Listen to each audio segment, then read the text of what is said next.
বিগত দিনে এই জকিগঞ্জ উপজেলা পৌর ইসামতি ডিগ্রি কলেজ ছাত্র দলের নেতৃবৃন্দকে ছোট ভাইদের মতো আগলে রেখেছিলেন, যার সব সময় সুযোগ সুবিধা আমাদেরকে দিয়েছিলেন আমার শ্রদ্ধাভাজন ভাই শাহেদ আহমদ রাসেল ভাই, এবং উপস্থিত সিলেট জেলা ছাত্র দলের নেতৃবৃন্দ, জকিগঞ্জ উপজেলা ও জকিগঞ্জ পৌর ছাত্র দলের নেতৃবৃন্দ এবং ইসামতি ডিগ্রি কলেজের দায়িত্বশীল বৃন্দ এবং আমার সামনে বসে থাকা প্রাণ প্রিয় জাতীয়তাবাদী ছাত্র দলের নেতাকর্মী ভাইয়েরা, বক্তব্যের শুরুতেই সবাই আমার সালাম, আদাব ও শুভেচ্ছা গ্রহণ করুন।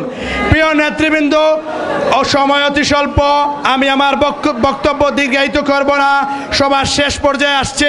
আমি শুধু দুটি কথা আপনাদেরকে বলবো।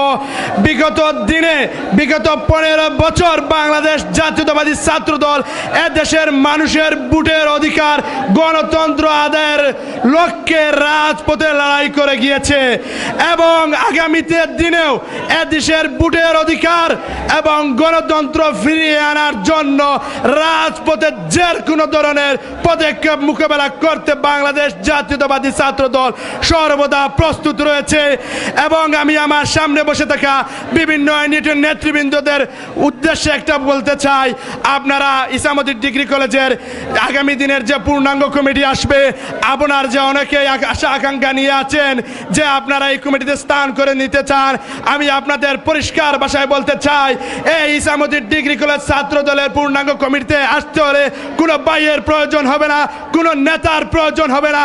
আপনাদের শুধু অতীতের পারফরমেন্স, অতীতের যেভাবে আপনারা রাজপথে ছিলেন, মাঠের ত্যাগীদের, নির্যাতিত কর্মীদের নিয়ে আমরা জেলা ছাত্রদের নেতৃবৃন্দ থেকে এবং আগামী রাষ্ট্রনায়ক জনাব তারেক রহমানকে একটা সুসংগঠিত ছাত্র দল উপহার দেব।